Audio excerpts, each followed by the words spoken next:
What's going on, Mountaineer Nation? Welcome back into the CRW podcast here for season 7, episode 195, where we got to unfortunately review the Backyard Brawl from 2024 this year. West Virginia looked like they could have had victory in their hands after a strong second half, but lets it slip right through their fingers right there at the end.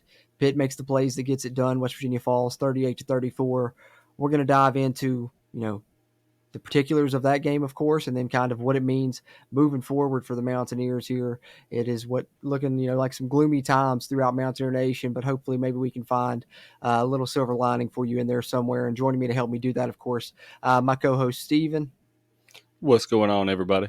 And Steven, a lot of places we could start this thing. Eventually we'll probably get to talking about some stats from it and talk about that here in a bit. And then we'll wrap this up by, kind of putting it behind us and looking forward to, the next week after we do a little recap of some scores around the Big 12, of course. But I guess to start it off, man, one of the main questions that we can ask to kind of get into it is, do you think this was the worst loss of the Neil Brown era to this point?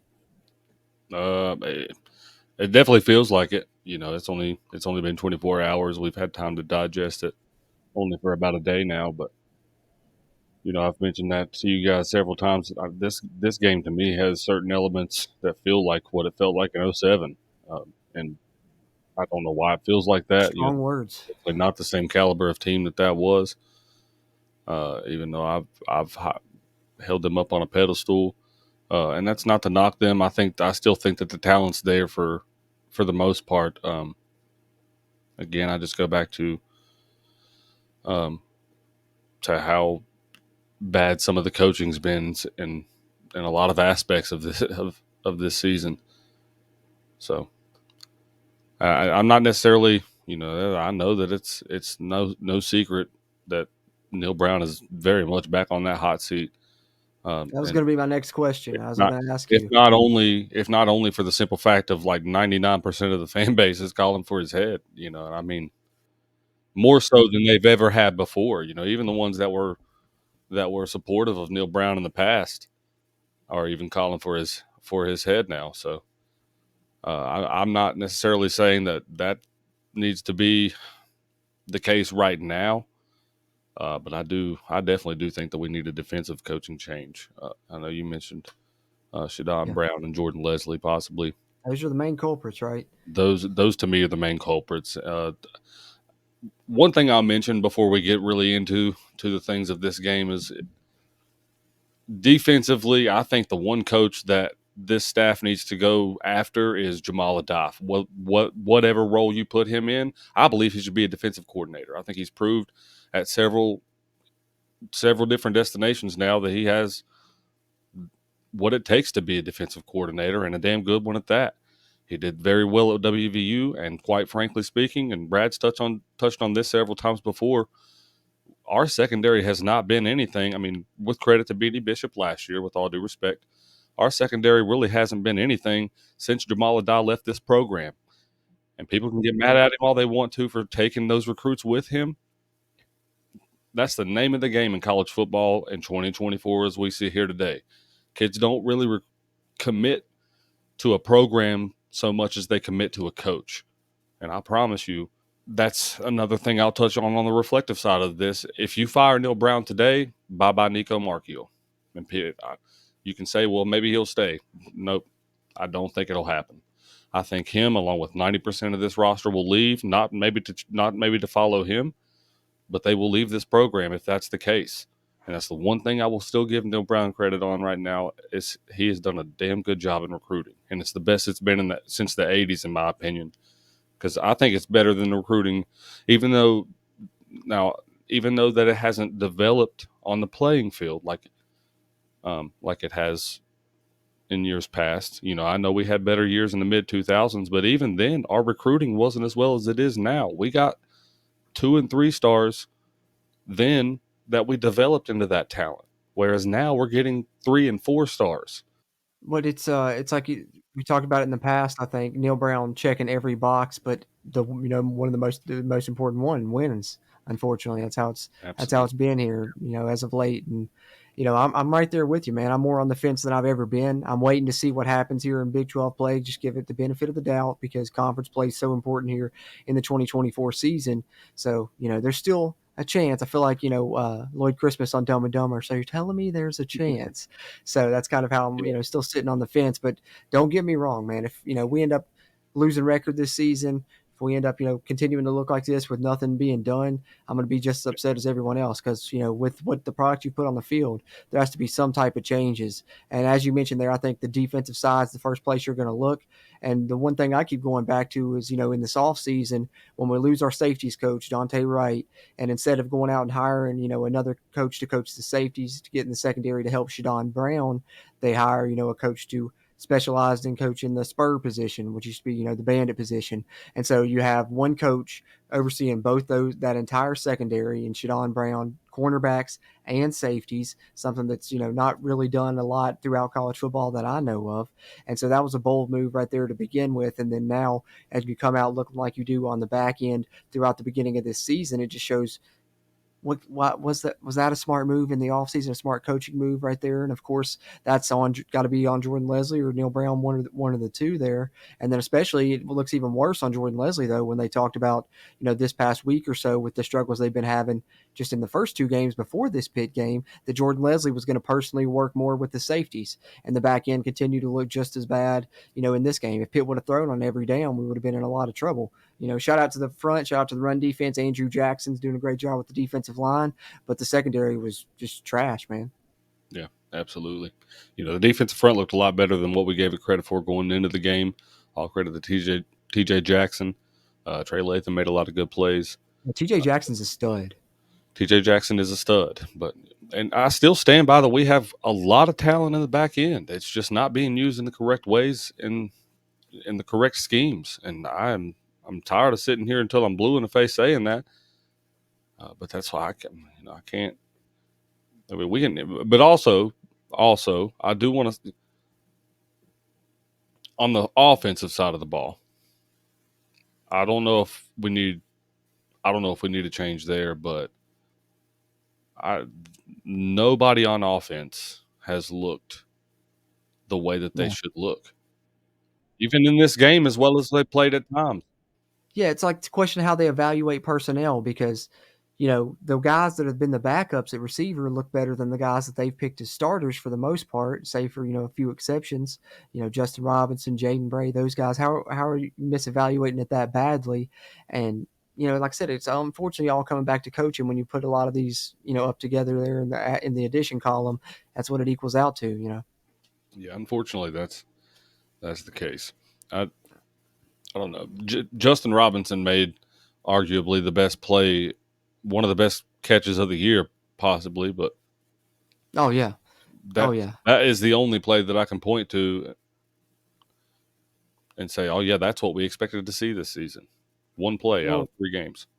and I think the coaches they just dug themselves this big hole right here. Like this wouldn't be so bad right now. This reaction that's happening throughout the fan base. One reason that I think it is happening though is because all off season, anytime these coaches were in interviews, they went out of their way to talk about this is our best team, it's the most depth, it's the most athletic team we've had. We've got corners that we really like. We can do some really good things with those guys. And even on Neil Brown hyping up Garrett Green like he was going to take a huge step this year and I love GG to death. He goes out and fights for us. I don't want to knock on him, but I'm just more talking about the coaches hyping this team up and getting all the fans here drinking the Kool-Aid and then coming out and putting this product on the field. Obviously, they're going to have a pretty bad reaction from that because I think that GG looks, similar to what he looked like last season, but without the added element of kind of creative play calling. Seems like they've been trying to go to more just straight drop back passing or handing the ball off. I don't remember a ton of RPO looks, any read options there for G to have a chance to pull the ball, not really rolling him out of the pocket, stuff that he really succeeded at last year. So it's just like, why are we changing that up and you getting the fans all hyped up like it's going to be a better thing for us? I guess maybe trying to set us up for the fall. I have no idea, bro.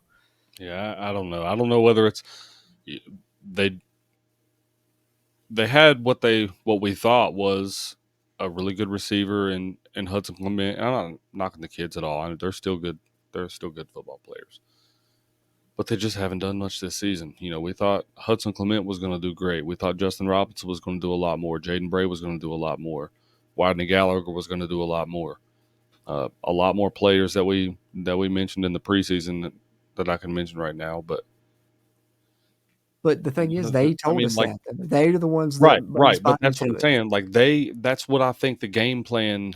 That's why I think the game plans had switched, because they thought they were going to be able to sit in the pocket and pass the ball a little bit more, because I guess with the way that the line has changed from last season, they thought they had a better chance with pass blocking rather than run blocking. Ironically, I think we've done a lot better in the run game still this season than we have in the passing game. Hopefully, that's one adjustment I hope to see, is that they go back to letting Gigi be able to scramble out of the pocket and improvise on plays a lot more, where he was a lot more successful. That's what makes Yeah. Gigi good. That's You know, what. Do you think that he looks uncomfortable this year a little bit? Like, it seems like that through the first 3 oh games to yeah, me. Like, it seems like absolutely. he doesn't seem like himself, and I've seen other people say this as well. Maybe his body language even is a little bit off doing what he's Well, doing yeah, right now. because he's playing a game he's not comfortable with. They're trying to they're asking Garrett Green to be an entirely different player than he's ever been in his career of football. Why would you ask? I know he was a baseball player, but he's clearly a better runner. I mean, he can make throws every now and then, but I mean, our offense was a lot more successful last year when you have a three-headed monster, and that's what you really thought you were going to get in this year's offense, with then flashes to be able to go over top of people. But that's another thing. We may need a change at receiving coach. You know, Well, if it keeps going the way that it's looked in the first 3 games, they might not have to worry about it because it might be a whole staff change at the end of the season if it keeps up like that, man. I mean, well, it's rough because I can. I think I agree with people's sentiment that I've been hearing that a lot of teams left on our schedule are better than that Pitt team, and they're going to see the tape and know we're just going to drop back, throw it about 40 times, and what are they going to do? Because right Yeah, now it looks like what can we do on that side? I, I'm gonna be. I'm gonna hold back from sharing what my recent prediction is for the rest of the season. Got to withhold judgment for Or, maybe or another should week. I? Or should I say it? Should I say it? Hey, man, I mean, if you want to let it go, let it go. I don't blame you, man. You're feeling how you're feeling. May as well No, let it I all mean, loose in I feel 10th too out here. cynical about it. I feel too cynical I about it. mean, that's the times we're in, unfortunately. I'll wait. I'll wait. All right, I'll all wait right. Nice until little tease. He's going to I'll wait withhold and see how judgment I for another feel. week I'll during the bye week because you got the bye week yeah, after that. I'll wait one more week. I'll wait All one more right, week. all right. See how That'll I feel. work. That'll work. But speaking about how you feel there, which leads me kind of to this clip, which kind of goes right along with what we were talking about there with the defensive side of things. I'm gonna play you a clip from Neil Brown's post game press conference. We'll play about 60 seconds or so of this, and I kind of just want to get your thoughts on it because to me it's really telling. For one, sounds like this could potentially mean what we're talking about is a move on the defensive staff side, especially with some of the comments that he makes there. But two, I don't know if I really like what he's saying here, and we'll talk a little bit more about after. About why after. But yeah, a lot of it on scrambles, and then we didn't play the deep ball well, and that's kind of it is when it happens 3 weeks in a row. It kind of is what it is, and so we got to make some changes and some corrections.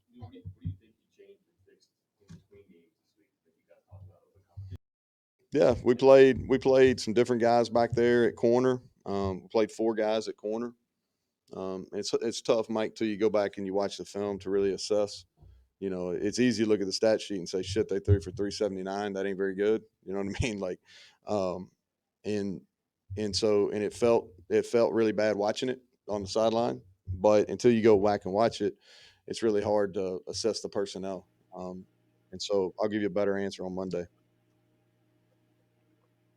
Yeah, but I mean, you are what you are. I mean, our personnel is our personnel. We got to play them better. We got to play better. We got to coach them better. Um, but I mean, it's not like we got people waiting in the bullpen. All right, so a lot there to unpack, but to me, one of the most telling comments was the last thing that he said right there at the end, That very last talking bit. about the people waiting in the wings. They don't have nobody in the bullpen. It's like, bro, y'all went and added how many defensive backs this offseason in the transfer portal? Was it And six or talked seven about how defensive much backs? depth we had at defensive back. but they're only playing 4 corners. We haven't seen Jacoby Spells. We haven't seen the Jackson twins. All three are guys that they talked about in the spring glowingly. Even in fall camp, they were talking about Jacoby Spells glowingly when he came back from his injury, and he's played all of 10, 15 snaps on the season and looked good when he was out there, but haven't put him back on the field. They've got people out there, and then really it makes you look even worse though, because if you don't have the pieces and you feel like you don't have that, which, maybe judging by the Rodney Gallagher, playing him on the defensive backside, feels like that maybe they didn't pan out and how they expected them to, then Who could have that's thought on that? you as well. That's on you as well, because Who you could have evaluated guys, possibly went out and envisioned got them. such a scenario? Yeah, I mean, how is that not on you that you misevaluated these guys?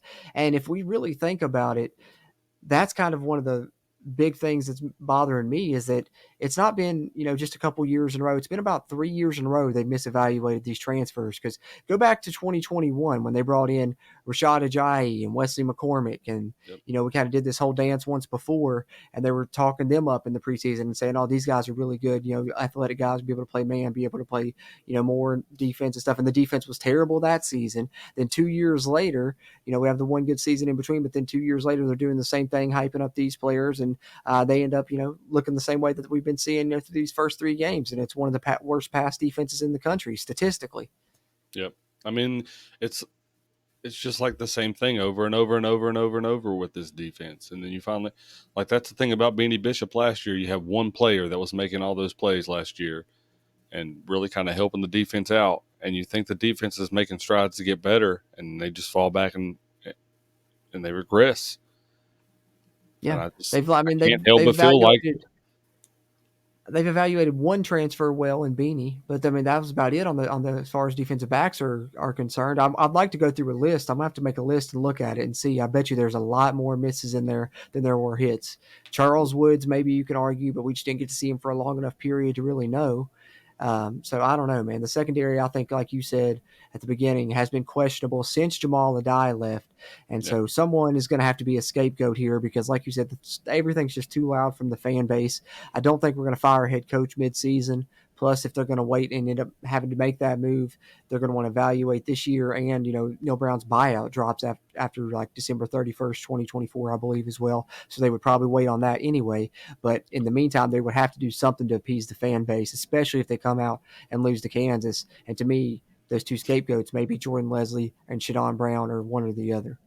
I'm going to tell you, if we come out and lose to Kansas, that's where, to me, if we lose this weekend, there's no way you're winning the game in Stillwater, Oklahoma. I just don't see a world where that's possible.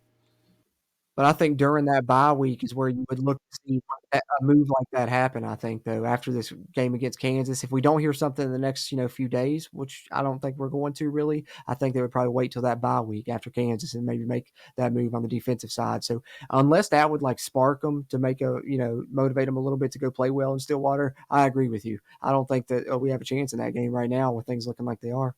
Yeah, I don't believe so either.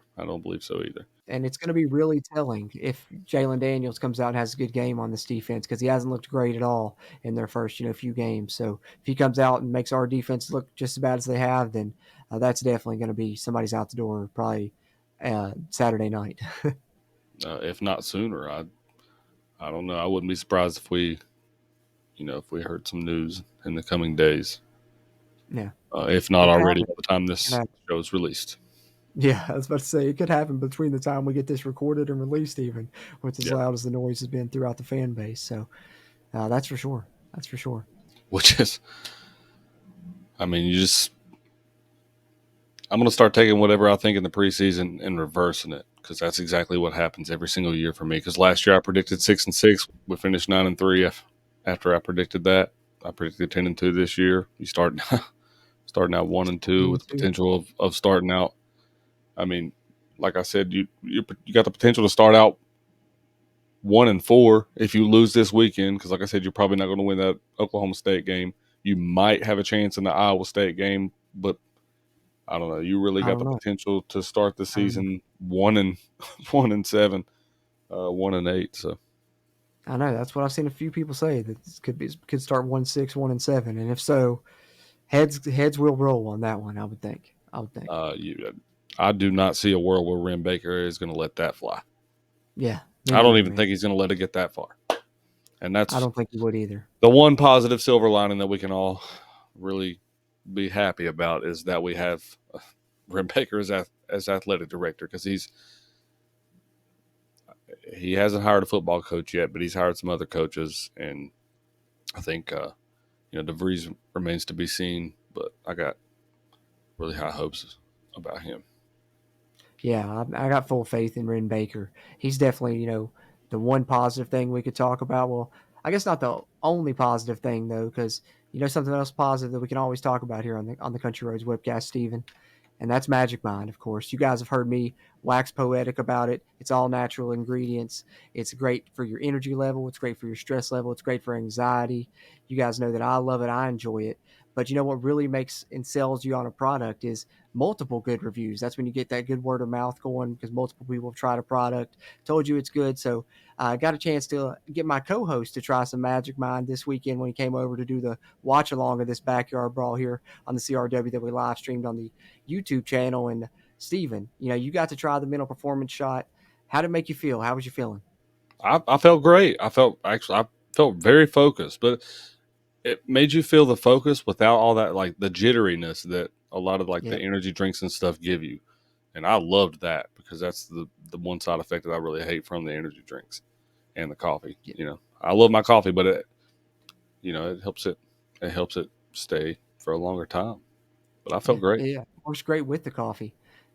And that's what I was telling Steven as well, is like, it's not only good, you try it that one time, but really even then you get even more added benefits when you use it daily, because I've been using it, for a few weeks now, and it just continues to help me even further. So the longer that you use it, even the better that it works for you. So, multiple good reviews from us here at the Country Roads Webcast No for doubt. Magic Mind, all the reason for you all to try it even more. Plus, you can get the discount code from us here. It's Country LT20, and that will get you 48% off your first subscription, or 20% off a one-time purchase if you go to magicmind.com/countrylt. Try some Magic Mind, get the mental performance shot. It can be a positive thing in your life. And hey, throughout Mountaineer Nation right now, we all need some positive things in our life after No this doubt. heartbreaking defeat. No So doubt. definitely could be a good move for you. So definitely use our code. Check that out. And Steven, I guess we can get into the stats of this game. You don't want to go back and look at them, but we're going to have to make it happen. So we'll go back and check out the stats momentarily. But any other thoughts you want to get off your chest, in regards to this heartbreaking loss to Pitt here in the Backyard Brawl in 2024, when it looked like we had it won, held their offense to, I think 4 total yards up until their final 2 drives there. We had made good halftime adjustments. We were playing well in the second half, but couldn't pull it out. Any other things that you want to talk about in regards to that game specifically? No, it's just there were a lot of positive elements that we seen. Like we touched, Justin Robinson made a really great catch for a touchdown. Uh, I thought CJ and Jaheim both looked really well on the ground. I think TJ Jackson looked good up front. Thought Trey Latham looked really good. So there's certain things to be optimistic for moving, or optimistic about moving forward. But And the last thing that I got to be critical about is just on Pitt's final drives. You know, didn't have Josiah Trotter on the field. That's a mistake. Had been rushing 4, co- went to rushing 3. We were having much more success when we were rushing 4. That was a mistake. And I think when you coach, look at it, yeah, it's on coaching, 100%, 100% on all of coaching. the things are on coaching. Well, So and then also, what really got me is the fact that we played Penn State, and in that second half, when we were having, some good defensive series there, we thought we got Penn State into 3rd and longs. What happened on those 3rd and longs, Steven? they converted. They converted. Drew Aller got out of the pocket. Drew Aller got out of the pocket and ran for first down. So you'd already seen this happen this year. Yeah, How in the world, in this final drive of the game on the line, are you not accounting for that happening again when you've already seen that if your pass rush doesn't get home and you don't sack the quarterback, that they've been scrambling out of the pocket and picking up first downs with their legs on you? How do you not account for that? You don't have a linebacker on the field. The middle of the field was wide open. All you got to do is put a spy on the quarterback in case he breaks out of the pass rush, which had been great that night, and they got pressure on him again. But when they don't get to him, how do you not have a backup plan to account for that on that final series when it's already something you've shown that you're susceptible to throughout this year? It makes no sense. I mean, there's just so many simple things in late game situations, all the way back to back. I mean, not just last season, but even before that. Last season, you can even point to the Houston game. That should on the Hail Mary pass, and then they're like, Yeah, "Well, we that didn't can't have a happen. tight end back there." Bonehead decisions that come back onto coaching. Yep. I mean, they got to be held accountable at some point, and we can't. I mean, I'm still, like I said, giving Neil Brown some time because I think he's done some things well that he deserves a little bit more time. People can be mad at me for saying that all they want to. I understand that. Jordan Leslie, I think he's proven that he is not. He doesn't have it to be a coordinator, a defensive coordinator, at least at West Virginia. I mean, he could potentially succeed somewhere else, possibly with whatever scheme he's trying to run. But I just don't. I think he's proven that he's not our guy. I mean, if you're not getting it done, you're not getting it done, man. It's just that is what it is. Any of us would have to, endure the same if it was us there as the defensive coordinator and the defense was performing badly. So just calling it like it is, man. Yep. But that's pretty much it, man. We just had to get some ranting out about that game for sure. I had a lot of feelings to share in regards to that loss because it put us through a roller coaster of emotions, which I'm sure you guys that watch these here on YouTube, a lot of you guys were in there with us when we did our first live stream watch along with the game, which we're going to try and do those 4 away games throughout the season. I think we had a good time doing it despite the fact that it really, put us in a glass case of emotion, as Will Ferrell would say, throughout that game. But the stream itself was fun, and we always appreciate you guys on the YouTube side. And if you're watching this podcast episode on YouTube, be sure to give it a thumbs up. And if you don't already, follow us here for a ton more Mountaineer football coverage throughout the 2024 season. No matter what happens, we'll still be here covering the team. I appreciate you guys on the audio side as well, tuning in. If you're there on the audio side, leave us a rating if you would. That helps us a lot. 5-star rating, preferably, but any type of rating you want to give us there, give us what you feel like we deserve, of course. And shout out to WVSportsNow.com for always hosting these episodes on their site as well. But Stephen, the last thing we got to talk about, then we'll put this game in the rear view and look ahead to what may or may not happen throughout the rest of this 2024 season. But we're hoping for the best. But we got to talk about the stats from this game. We'll take a look at the team stats, and then we'll get into some individual numbers. Team stats, some of these really surprised me because it looks like, ways that we would have dominated this game. A lot of these stats, if you see them, you would definitely think, if you heard them without knowing the final score from the game, you would probably think that we won. It's pretty wild. 22 first downs for West Virginia, 24 for Pitt. And these two right here are two of those numbers that I'm talking about. Third down efficiency and fourth down efficiency. West Virginia 3 of 14, but we were 3 of 4 on fourth downs.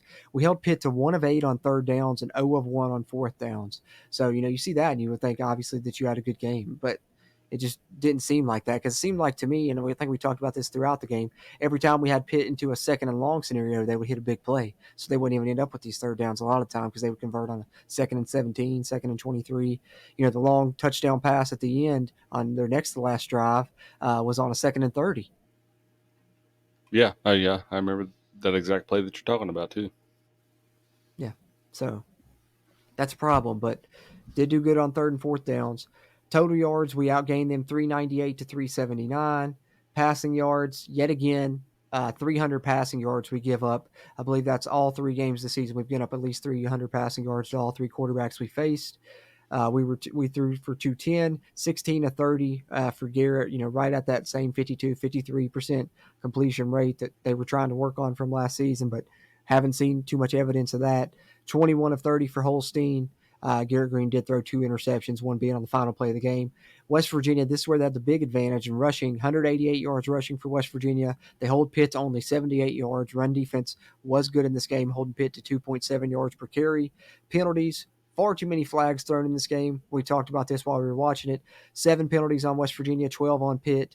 The Mountaineers lose the turnover battle 2-0. They do have the time of possession advantage, 31 to 28 over Pitt. Stephen, what numbers here really stuck out to you the most and you feel like really changed this football game a lot? One number that really, not that it changed the football game, that it's just that it's just surprising is, we had 188 rushing yards on them and only gave up 78 and still lost the football game. Yeah. That's one of those other numbers that really jumps out at you. It does. Indeed, man. I just, gosh, I don't. Giving up 300 yards in a passing game again. But I think a lot of these numbers point out that the offense didn't play bad. You can see which side that has the trouble, and it's the side you're talking about right there. The side giving up 300 passing yards to everyone. Albany is like Albany's quarterback 300. I mean, we made every quarterback we faced look great. So Jalen Daniels should be excited to have a get right game next week, probably. I'm not. I wish I wasn't this cynical about the upcoming games. I know, man. They That's got to me show too. me something, man. And we never feel that way. We always try and keep the gold and blue glasses on, but it's bleak right now. Yeah. It's got you feeling bad after this loss, even after a day to digest it. Still, I don't think it maybe after digesting it made me feel worse. Honestly. Oh no, absolutely no doubt it made me feel worse. Yeah, it's not a good problem to have. All right, so there's some of the team stats. Let's take a look at some of the individual stats, and then we'll get ready to put this one in the rear view finally, and hopefully never have to talk about it ever again.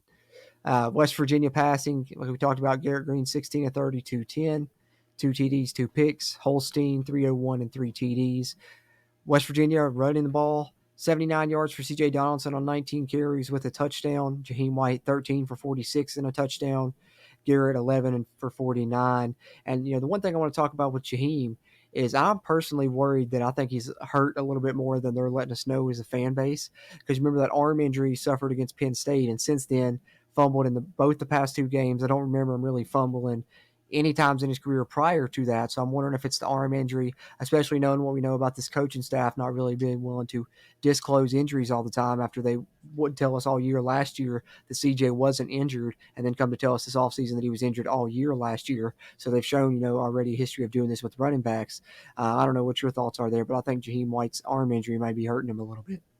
Yeah, and I think if that's the case, I think we really need to look at the strength and conditioning room. And I hate to say that, but I mean, how many times is this going to be the case? We gotta start looking at somebody. This is 3 years in a If it's row now, Armin is 4 on the years in a row field, now. yeah. I mean, if it's Armin is on the field, it's an issue. I mean, your job is to get these kids ready and bulked up to prevent injury. And I understand you're going to have injuries. That's just part of football. But when it's the same things over and over and over every single season, Yeah, I mean, it's hard to digest that, man. Then the last rushing stat we want to talk about, of course, Oliver Straw with a 12-yard run on a fake punt. Pitt playing safe coverage. He gets the fake punt. Play later, West Virginia scores a touchdown to Hudson Clement, called back because of a phantom holding call on Wyatt Milam, and then Pitt goes on to block the next punt and score a touchdown on that. So to me, that was probably the biggest sequence of the game. Oliver Straw made a good play, but it ended in a bad special teams play for West Virginia, where you got 2 guys there in the protection. One of them, goes to double team a guy instead of picking up the block he should have picked up, leads to a blocked punt, and that sequence was just so detrimental for West Virginia. First of all, don't agree with the touchdown being called back. But then second of all, you got to make that block there on special teams when they come after the punt on your next punt after you have a nice fake. Just a crazy sequence. yeah, just absolutely detrimental to the football game, in my opinion. I think that was one of the biggest travesties of the game. I don't understand where that call comes from. I mean, that's literally the way that you're taught to block a person in the game of football. The only way that block, in particular, the way that he blocked him, would have been illegal is if he would have dove for his knees, which he clearly didn't do. Nope.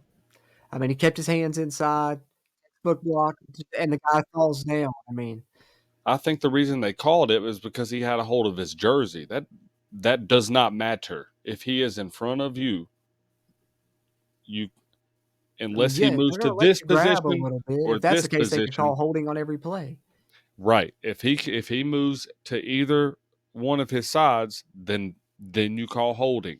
Wyatt had him the whole time and drove him into the ground. That's a textbook block. Yep, That's I a agree. horrible. I agree.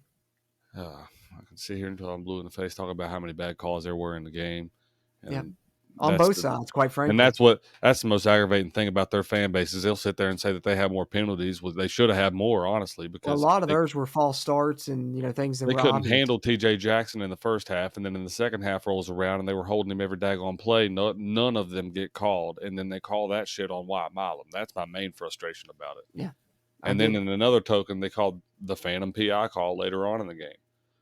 And then Pitt goes down and scores. I'm like, man, I just don't. Probably never will happen. We'll never see it. But I think the only way for that to be regulated in any sense is if these refs are held accountable. Well, you know the reffing's bad when both coaches think they got screwed by it. That's how you know the officiating's bad. You know, it's bad on both sides to that point. There's your sign right there if you're the Big 12 Conference. I think Neil Brown did say that best when he said Narduzzi's comments were bullshit. He's got no right to complain about anything. Receiving stats here, Jaden Bray leads the Mountaineers in receiving with a great 44-yard grab, his only grab of the game. Cole Taylor, 4 catches, 43 yards. Believe all of those came on one drive, so it's like, why did we go away from him? Or did Pitt just start game planning for him? I don't know, but seemed like we should have got him more involved. Rodney Gallagher, 2 catches, 38 yards. Justin Robinson, the catch of the game with his 28-yarder that was a touchdown there near the red zone for West Virginia, makes the one-handed grab. That was impressive. C.J. Donaldson with the 10-yard touchdown catch. That's about it for receiving stats. Whereas you look on the Pitt side, Kenny Johnson, 5 for 79. Kanata Mumfield, 6 for 79. Desmond Reed, 4 for 50, which they did a good job holding him in the ground game. He only had 11 carries for 26 yards. Holstein was actually the leading rusher, hurting West Virginia on the scrambles that we talked about with his 59 yards. And then, of course, Dejon Reynolds with the 40-yard touchdown catch on Pitt's next to last drive, which the fact that the RDBs, we had 3 guys surrounding him on that play. They had 2 receivers in the area. We had 3 defenders in the area, and none of our guys make a play on the ball. It goes right back to bad coaching there in the secondary, Stephen, because all they got to do is make a play on that ball, and it's an interception, a knockdown at least. I mean, the ball drops right through 3 of our guys into their guys' hands in the end zone. I've never seen anything like it. That's another thing that I will mention, and I've touched on that before on this show.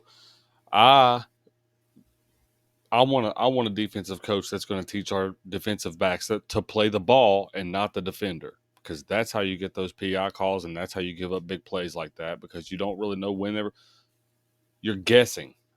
You're playing a guessing game on when to hit the guy, and that's why Yeah. it makes a lot of these catches look like they're too easy when you got 4 guys surrounding him, and that's why you get some of these PI calls.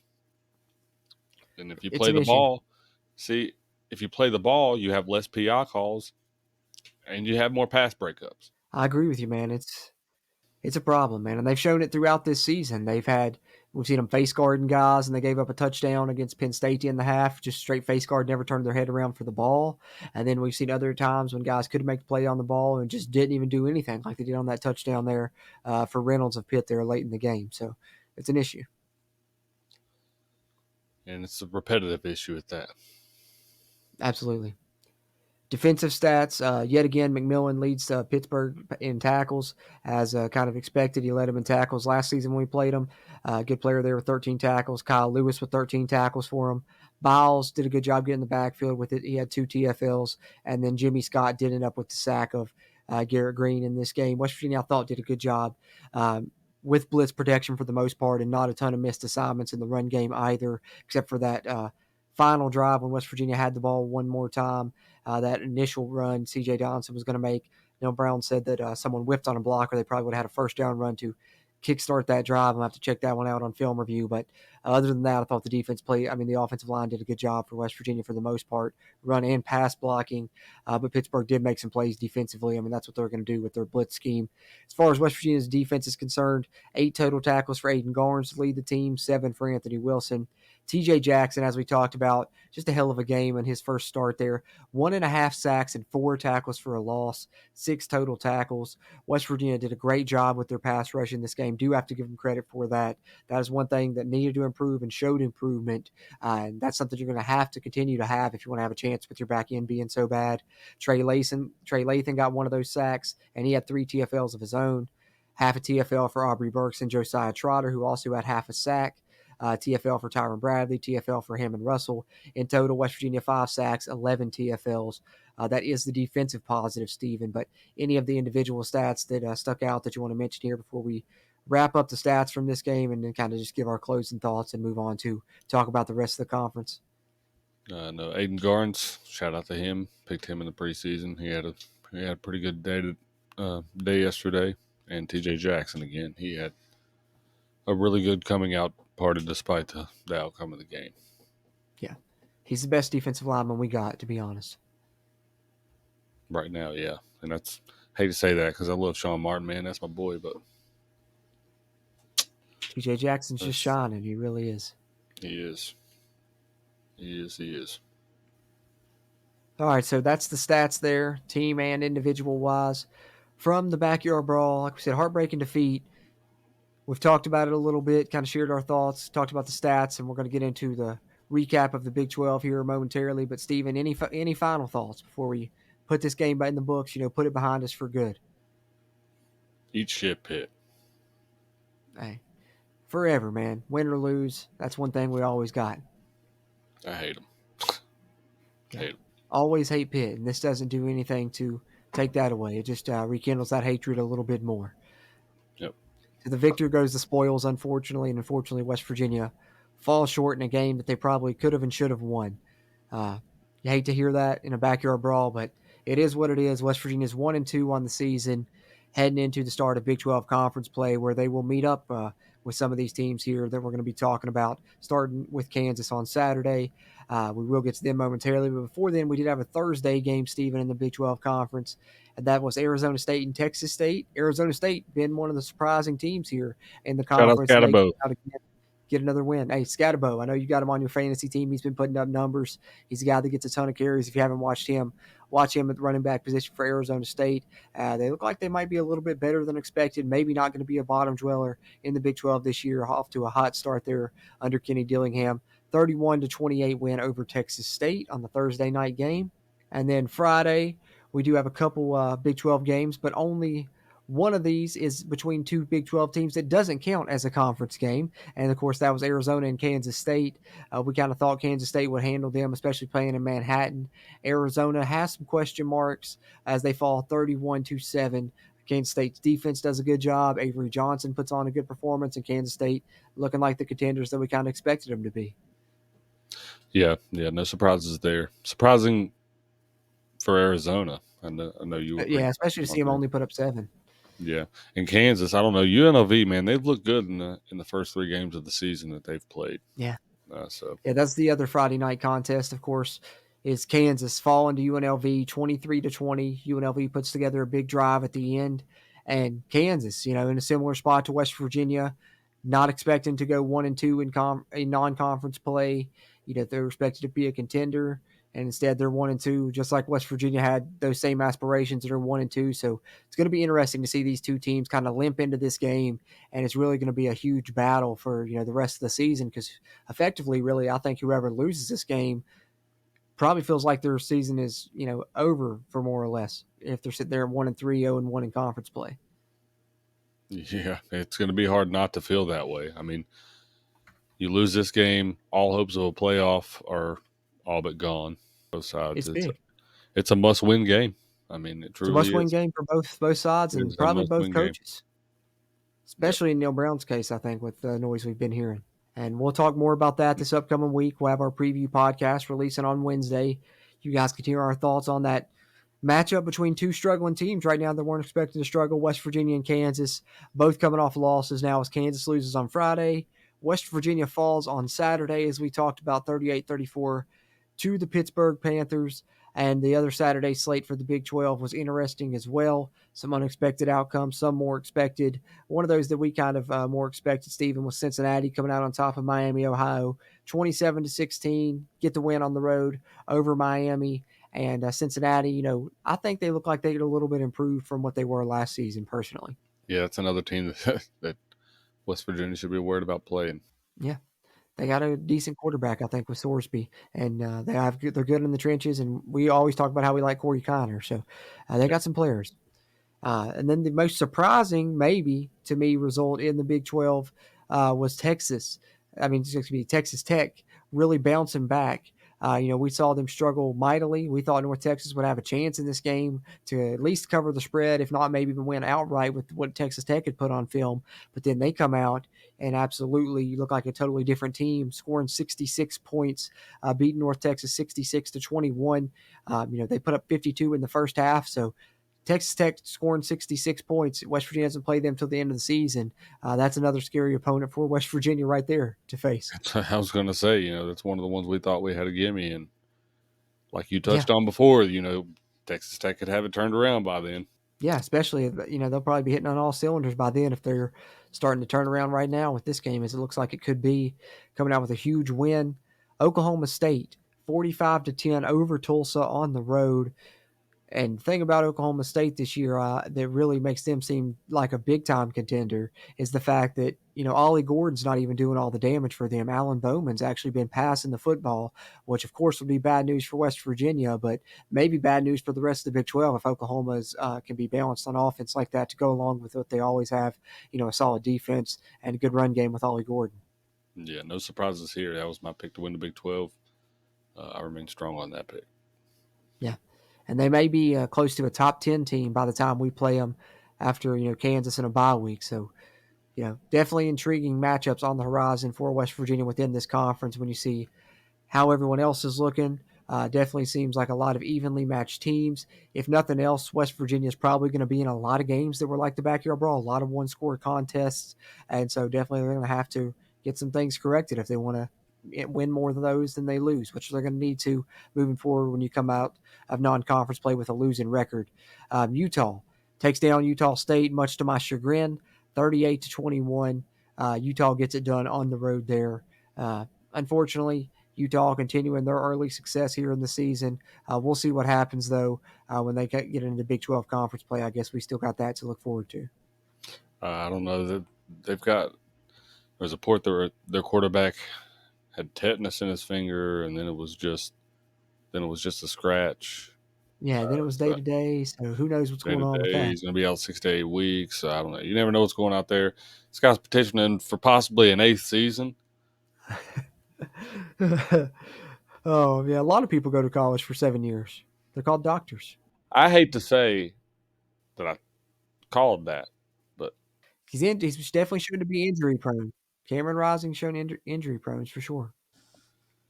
we're probably going to be talking about Cam Rising getting petitioning for his 11th year of college football.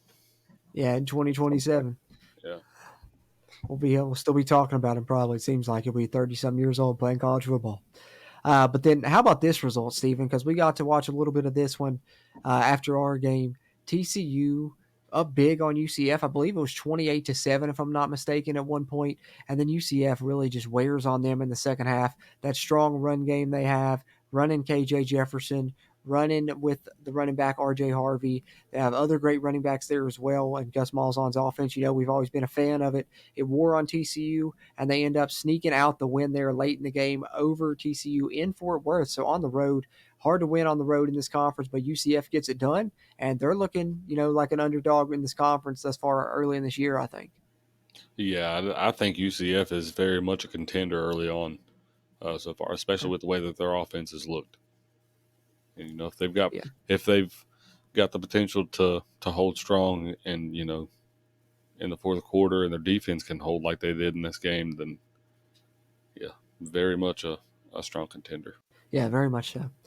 Very much so, I think. Definitely looking a lot more improved than they were last season, and we'll see what happens with it. But they've got the first Big 12 win, so we've got a chance to see this season. That's the first official conference game, despite us having these conference games that don't count the past couple weeks between Big 12 and former Pac-12 schools that were previously scheduled. Our first official one is UCF taking down TCU 35-34. Baylor takes down Air Force 31-3. I think that's kind of as we expected. Baylor gets on the winning track there, and they're looking to improve here under Dave Aranda this year. Then we get Colorado, unfortunately, taking down Colorado State. Colorado State talked a big game beforehand, made us all think that they were going to come out and win this game over Colorado without how they played them last year, how they were talking leading up to this one. But Colorado really had this one in hand from the beginning. Never really seemed like Colorado State was too much of a threat to them. So I got to tip my cap for that. I've been tough on Colorado. I've been rooting against Colorado, but they got the job done in that game easily. I don't know. I kind of feel it's kind of funny because we're in reverse roles now because you haven't really been high up on them. You're not really a fan of Colorado, and I believe in the hype, and I've been saying that I've been a fan of Prime and everything. I don't know, man. After that game, one, I get that their quarterback was saying stuff. I mean, Shador Sanders says shit all the time. Okay, for him to act the way he did in the post game, I thought was childish. Yeah, that pissed me off.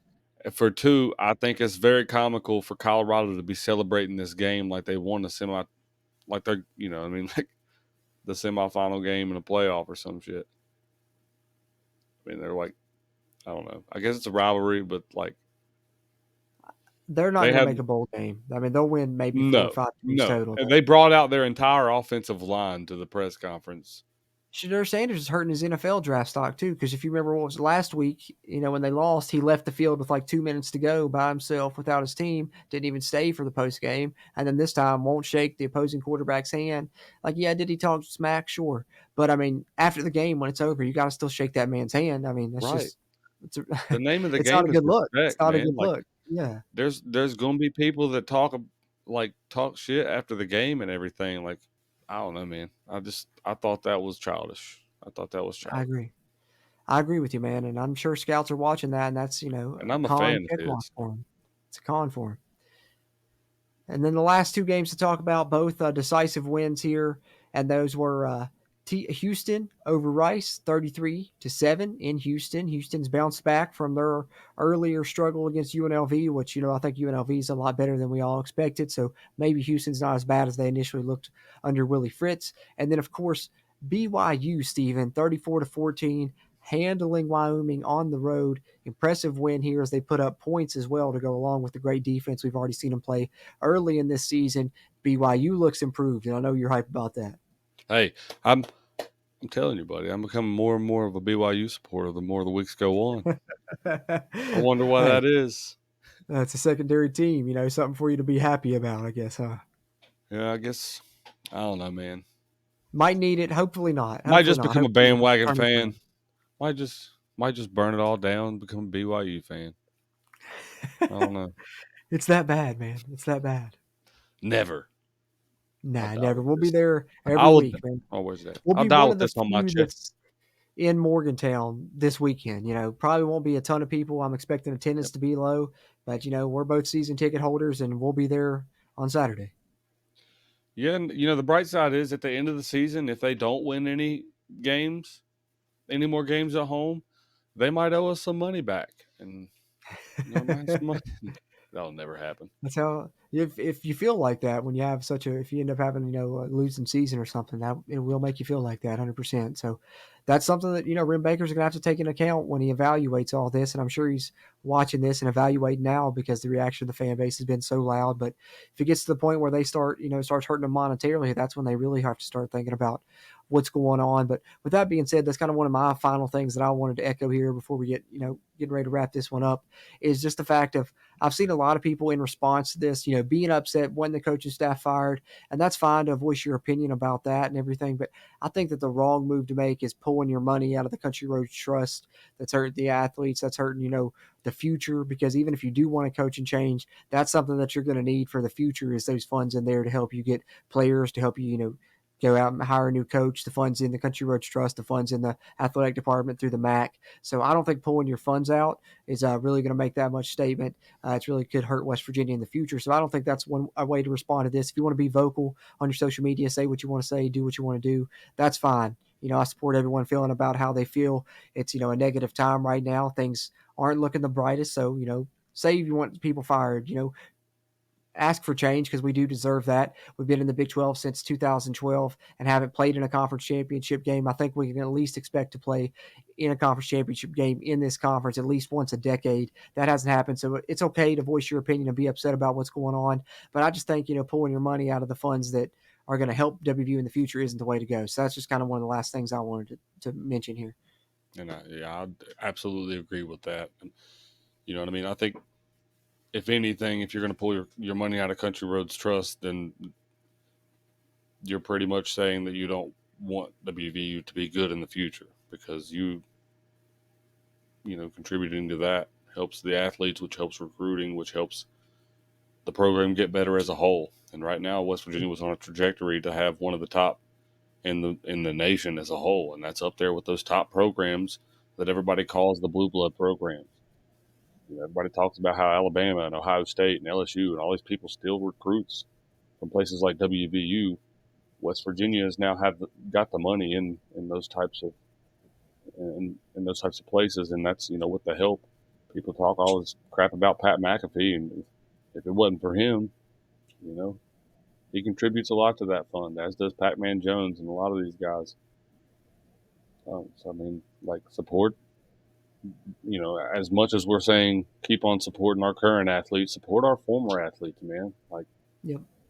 the people that gave their time and their effort and still do voice positive things about our university, which in the public eye in sports media we don't get very often. So like appreciate the ones that actually do appreciate the fact that they went here and voice that very loudly. And that's why I love Pat McAfee. That's a very random sentiment to be talking about right now, but I mean, Hey, he did just give Country Roads Trust $1 million, so yeah, he's that's still why I touched supporting. on it, because he just gave $1 million out of his own pocket to Country Roads Trust. Yep. And so like we finally have the right elements in place to have a successful program. So like as fans, we've got to keep supporting this program, no matter who that coach is. You know what I mean? Like, Yeah. as if we as fans keep supporting, we will get that coach that we all want to get. And people can talk all that shit they want to, but I'm still in firm belief that we will be in place to win a conference championship, which would at least put us in a playoff spot. Um, at some point within the next decade. Yeah, we're gonna get there, man. We're gonna get there. We've seen West Virginia be successful before. They'll be successful again. Will it be with some changes on this staff? Will it be with the whole new staff? That's what remains to be seen, and what we're going to be, keeping a close eye on these games for moving forward is to see what happens, see if there is changes on the defensive staff, see if there is improvements on the team, because now you're getting to the part of the schedule that really matters more than ever, and that's conference play. And like you mentioned with the new look college football playoff, conference play has never been more important. So, if these coaches are going to make changes, they need to make them sooner rather than later. And I think we're hopefully going to see some evidence of that. And I think Neil Brown's going to have to make some type of change here, because if not, then that may speak volumes on him as well, that he's not willing to make changes to try and right the ship when it's needed to be righted in a time that's tumultuous after they've spent a whole offseason hyping things up. So for sure, something's going to have to give here, Stephen. And I think we'll see some type of change moving forward that hopefully leads to brighter days on the horizon for West Virginia, whether it's something that happens this season within the staff or something that happens after the season with maybe a whole new staff. Some type of change is going to come in the near future for West Virginia, and brighter days will come as well. Absolutely. Absolutely. We always going to be here no matter what, but I do believe that we're going to be successful again one day. I do too, man. I do too. We like to wear the gold and blue glasses here, talk about that. That's how we optimistically look at things. I know this episode has been kind of everything but that just goes to show you how kind of things are within the fan base right now. If someone, that's usually as positive as us here at the Country Roads Webcast, that are always feeling super bright and happy and can try and spin everything the most optimistic ways, that we're feeling like there's definitely some issues that need addressed, goes to show that it's, a definite issue among the fan base, which means it's a real problem within the program. Yeah. Yep. And it's up to the right people to address it, And Yeah. not that I will say that I'm not the biggest fan of E. Gordon Gee, but something's got to be done. Yeah, something's got to be done at some level. And, as they address it, we'll address it when it happens here on the Country Roads Webcast. Like we said, no matter what, we'll be here following the team all season. We're going to bring you our 2 podcast episodes a week, our game reviews and our game previews. And, of course, we get to talk a little bit about the Big 12 Conference in those as well, previewing the slate and reviewing the slate like we've done on this episode, as well as reviewing the heartbreaking 38-34 loss to the Pitt Panthers in the 2024 Backyard Brawl. West Virginia currently 1-2 in the 2024 season, about to start Big 12 conference play against Kansas this upcoming week, and we'll be previewing that game in just a couple of days. We'll try and have that episode out on Wednesday for you guys. That's usually when we try and release the preview episode, so be on the lookout for that. Sure, there'll be plenty more to talk about with what's to upcome for the rest of this season, especially have Bradley back with us, have all hands on deck, because it's going to be some must-win games coming up for West Virginia, starting with that one on Saturday, and looking forward to it, man. Stephen, any final thoughts before we wrap this one up? Eat shit, Pitt. We'd said it on the preview. That's how he's going to end it. Even on the review after the loss, that's the way we got to end it, because it's just pure hatred in this rivalry, one of the best rivalries in college sports. That's why the games are always close, because both teams hate each other that bad. They always want to win just that bad. Just like West Virginia wanted to win this one. You can see it with how upset the fan base is. You can see it with how dejected the players were in player interviews after the game, coach interviews after the game. So hopefully it means as much to them as it does to us throughout the fan base, as we're all feeling pretty negative right now, but we're hoping for brighter days on the horizon as conference play starts coming up with Kansas. So having said that, that will close out our Backyard Brawl review episode here for episode 195 of the CRW podcast. For my co-host Steven, even after a loss, as always, we got to end it. Until next time, let's go Mountaineers. If you really want to know, then come on, let's go. Take a stroll down those